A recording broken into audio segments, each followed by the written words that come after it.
శంకరన్న ఉన్నావా? ఒక్క నిమిషం అంట కానీ కానీ ఆపేసుకోవాలా? వచ్చాడుగా పప్పు తినవమ్మా.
మొక్కజొన్న గడిలో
ఆయనకి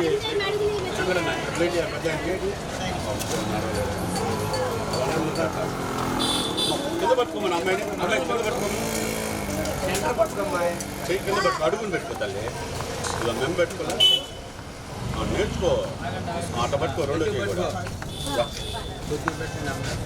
ఏమి కింద పడుద్దాను మళ్ళీ పెట్టుకో కింద పడుతుంది కూర్చొని తినుకో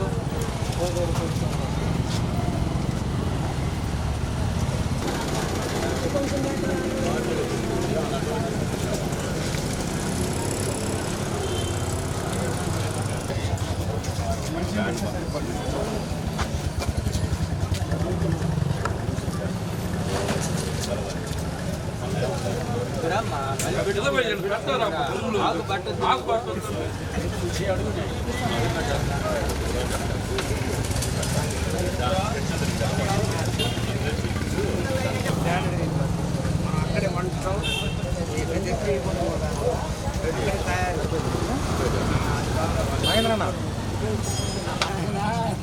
తెలుసు ఆయన పాప నిరాడం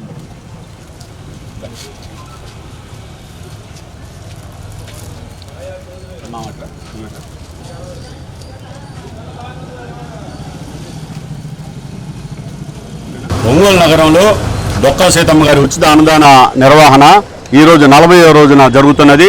ఈ 40వ రోజుకి దానంగా ముందుకు వచ్చినటువంటి అయినాబత్తెన వెంకట సుబ్బారావు గారు వారు మంచి హృదయంతో ఈ పవన్ కళ్యాణ్ ఆలోచనతో నేను చేస్తున్నటువంటి ఆయన మీద ఉన్న అభిమానంతో పేదలకి అన్నదానం చేయాలనే ఉద్దేశంతో వారి ఆకలి దప్పికలు కనీసం ఈ రోజన్నా నేను చేయగలనన్న ఉద్దేశంతో ఈ ఫోటోని నేను సహాయం చేద్దామని ముందుకు వచ్చారు. వారికి నా కృతజ్ఞతలు. అలాగే కాంట్రాక్టర్ అయినటువంటి సుబ్బారావు గారు ఆయన కూడా ముందుకు వచ్చారు. వారిద్దరికి పేరు పేరున నా ధన్యవాదాలు. అలాగే నా మిత్రుడు సుధాకర్ బాబు, వీళ్ళందరూ ఉన్నారు.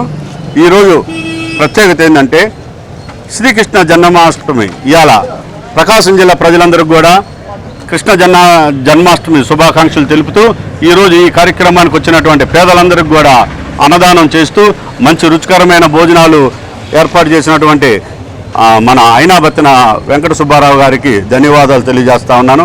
ఈ అయినాబత్తిన వెంకట సుబ్బారావు లాగే అందరూ కూడా ఈ డొక్కా సీతమ్మ అన్నదాన క్యాంటీన్కి ముందుకొచ్చి పేద ప్రజల ఆకలి తీర్చాలని నేను కోరుకుంటా ఉన్నాను. నా వంతుగా ఏదో జడ బాలనాగేంద్ర గారి స్ఫూర్తితోటి నా చేతని సాయం చేశాను పేదలకి. చేస్తున్నారు 40 రోజులు చూసి 40 రోజులు పూర్తయిన సందర్భంగా జన్మాష్టమి దేవ వేడుకల సందర్భంగా మా సహాయం అన్నదాన కార్యక్రమం నా చేతని సాయం చేశాను. ఒంగోలు నగరంలో డొక్కా సీతమ్మ గారి అన్నదాన కార్యక్రమము ఈరోజు 40వ రోజు జరిగింది. సోదరులైన బాలనాగేంద్ర యాదవ్ గారికి ధన్యవాదాలు. ఈరోజు అన్నగారైన అయినాబత్తిన సుబ్బారావు గారు ఈరోజు ఈ అన్నదాన కార్యక్రమానికి స్పాన్సర్గా వచ్చారు. చాలా ఆనందము. సుబ్బారావు మామకు కూడా చాలా సంతోషం. మంచి కార్యక్రమానికి మీరు ముందుకు వచ్చినందుకు. ఇట్లాంటి కార్యక్రమాల్లో మీరు చాలా పాల్గొన్నారని అంత ఉత్తర స్టాండర్డ్ బిల్డింగ్ కట్టించి డొక్కా సీతమ్మ గారి అన్నదానం నిత్య కళ్యాణం పచ్చదోరణం జరిగేట్టుగా తొందరగా ప్లాన్ చేస్తున్నాము. దాతలు అందరూ కలిసి చేద్దాం అనుకుంటున్నాము. దానికి అందరు సహకరించి జడబాల నాగేంద్ర గారు సహాయంతో మొత్తం టౌన్ మొత్తం చేయదలుచుకున్నాం. బాగా నీట్గా చేద్దామని ఆలోచించాం.